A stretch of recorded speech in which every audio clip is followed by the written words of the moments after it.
had to go to a chiropractor, and I had this feeling it was going to cost more, and it did. As soon as I go there, he told me it's $55, not like $25 before. But I had to get done because my neck stem was just killing me, and I was just like, good for nothing. And I was like, I'll pay, I have to. And then I had a job interview today at a bar, like Brewski's, and like I had to drive a ways, like 20 minutes away, and it was right near a strip club. It was in a real like it's an arcade slash bar, and the interview was fine. I gave my food handlers and all that to the guy, and everything was all right. But I was thinking about, man, I'm always doing things alone. It's like a mysterious dark alleyway back areas, just guys back there. I'm pretty ballsy in comparison to like my sisters. They wouldn't even dare anything like that. And I was thinking about Johnny, my first boyfriend. For some reason, that comforts me because he's one of those guys that I could talk to. Like after my second breakup with my second boyfriend ever, me and Johnny talked, and he was the only guy that things didn't end sour. We could talk and have a conversation like regular adults. And he was wondering, hey, what happened and what went wrong. And, I told him about how like he wanted me to go to college. He was, he wants to be a math professor, and there's too much pressure. And none of my people in my workplace, like his dad would come around. They were annoyed by him. He's one of the septic tank guys. And when we broke up, he was real sour and bitter and cold and not very nice. It was near Valentine's, and I bought him dinner like at Cheesecake Factory, and I was thinking, okay, what's going on? And he broke up with me, and it was all like a lot of, it was pretty cruel how it was done. It was not very nice. His dad used to drop me off sometimes when I didn't drive. He said, oh, this neighborhood's junky. I never come around here. He's all bashing in my own neighborhood, dropping me off. I never come in this neighborhood. Yeah, right. So Johnny and I would talk, and he was kind of my safe place to talk to after the breakup. And then I became friends with Tawny, who did date Johnny at a time. And then we became best friends for several years after. I was thinking about Jesse Smith, who I had to vent to my mom about him because this was the most bizarre guy I've ever dated. I never had anything this bizarre where a guy is puking up his intestines and he's at the end of his life at age 31 and really just he done himself over already in his 30s, and he's younger than me. But that's what happens when you're 10 years a DJ with going to Coachella and Burning Man and taking ketamine, taking all types of eugenics. He's done it all, including he has bipolar. He has attention deficit, but far worse than mine, dyslexia, and he has like a lot of disorders. It gets in fights, and he would go places and a bunch of fighting would go on. He couldn't maintain his composure. I am a caregiver. I'm used to people just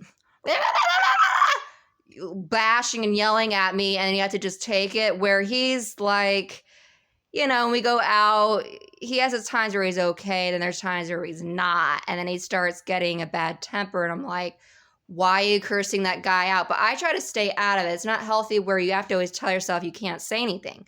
So I have no say. I have to always avoid talking. That's not a healthy relationship. He told me, oh, I hurt girls' feelings. And I'm like, yeah, of course, duh. But he started like texting me a while back.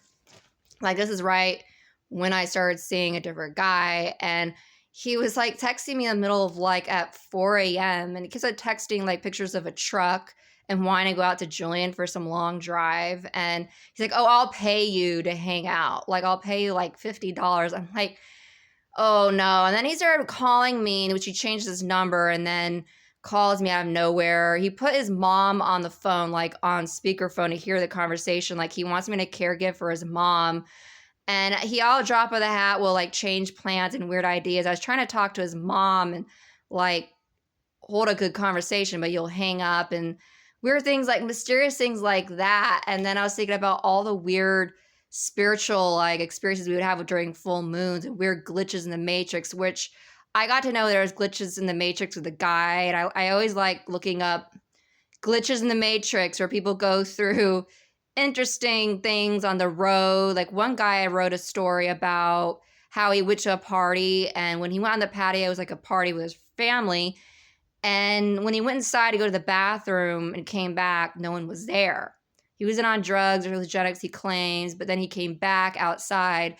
There were people back. And there's like people who gone their weird little experiences, not to that extent always, but there's like the Bermuda Triangle. There's weird, mysterious things that would go on with me and that guy, because he also has had death threats. He's a kind of halfway Christian, halfway wizard guy that he considers himself to be more like a warlock, but he's like, oh, I know you have a witch side to you, Emily. So I started talking to you, and I'm like, okay, that's not really a reason why I want you to be talking to me. Like, what? And he smoked weed around me. It was a real bad influence of that, out of his joints. And I knew there was something really not right. It was not going to work out. And I was thinking about Bradley, that model that was in Lana Del Rey's videos, because he reminded me of it, because he has a tattoo on his forehead and like on his face, a bunch of different stuff, tattoos all over the place. He's definitely been in jail. I don't have a criminal record or anything, but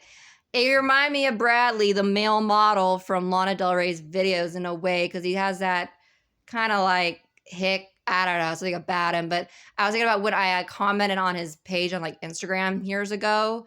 Like, he blocked me right after, but like I had this weird, mysterious dream. It was not like our normal dream. It was like a halfway awake, halfway asleep dream where it feels real. And I knew I walk into like his place and I'm like, ew, he's gonna get his girlfriend pregnant. I'm like, ew. And he stabbed me in the back and it felt real. Like, it felt real. Like, it felt real, like real. Like, this guy has a criminal record. He stabbed people. He's, well, come close, or if not stab people. It's obvious. He has a noose, all the death symbols all over him. Like, ew, no, I'll stay out of this one. Like, I was just commenting, like, goofing off on Instagram. Like, it felt like astral travel attack, like, really being in there in the room, and all of it felt real. And he had, like, a weird voice coming out of his mouth. It wasn't like his voice, because I know what he sounds like.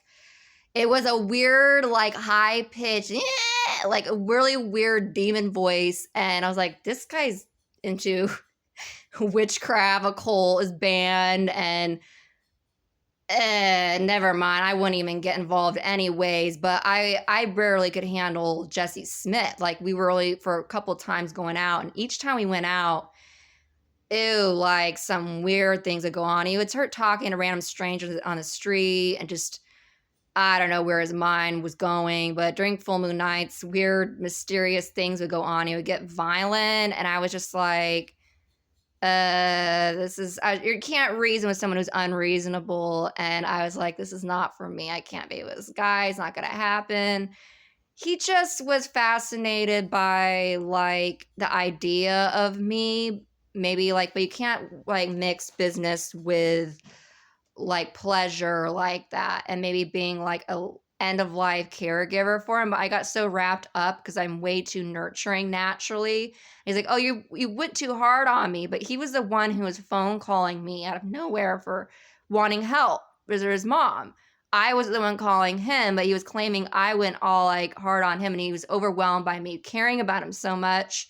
I guess he's not used to that, but that's just my nurturing, normal self with, like, everyone. But he's all like, oh, you're coming on to me hard. I wasn't ready for all that love and trying to, like, fall in love, and that being, like, I wasn't trying to make it seem like I was doing that. That wasn't what I was trying to do. Like, I'm just, like, being myself, like how I am, wondering, concerned, like, this guy's ready to die. Like, he needs help. He's puking up his intestines. He's drinking White Claws all the time and hard alcohol in front of me. He wants to go to bars still when he shouldn't be. I was just wondering if this guy was going to die, like, right in front of me. I'm like, this is really sad. Like, I've already seen a lot of death. My friend Helena died. This was, like, really, it did almost total me. I could barely even handle it myself. Like, I was like, this is going to total and end me. And he would always change plans and change ideas right when he had made a plan. And it was, like, very weird drop of the hat. I talked to my friend Tanya about it because I was scared of him at times. I'd go in a bathroom and start talking to Tanya over the phone, like, I'm on a date with Jesse Smith here, and I kind of, like, want to just leave the bar. Like, this is getting really weird.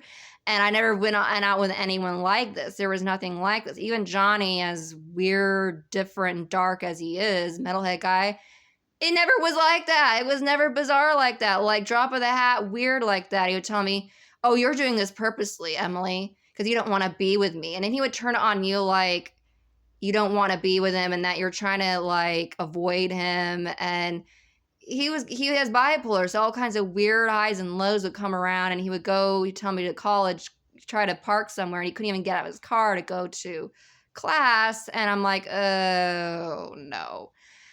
My dad has bipolar, but if he went on that path the way he was already going, then he would end up probably like that. And lithium didn't do well for him. But I'm familiar with bipolar disorder.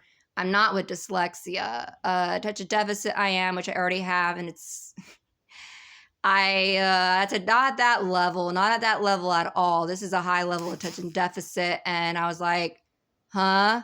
Like there was no chemistry. Like there was so much. We bucked heads. We bucked heads a lot, and I was thinking he was actually gonna like me, and I was gonna be myself, like goofing off at a bar, talking to him as a friend. But if you can't be my friend, then you can't be my lover. It's not gonna go anywhere. Like, what the hell is this? Like, what? And I was like, I remember going out and I was freezing cold. I forgot my jacket. I ended up buying the jacket, like a tourist jacket. He didn't even buy it. It was like a $44 jacket. It was expensive. And he came in the shop and he would talk to everyone else, all the other like derelicts in the bar, but like not face to face to me on like a first date. And that's like, what is this? Well, I took the time to get ready and go out with him with his dog. I was like, this is very strange. And I was like, clearly no. And then Misha, this Russian guy used to help out with rides and with money for a while, showed up in Obi when we were hanging out. And I'm like, this is a sign from God to just stay away from this guy. I'm like, both of them had glitches in the Matrix. Weird things would always happen, like strange drop of the hat. Like, what? Like, yeah, that was like pretty freaky. And yeah,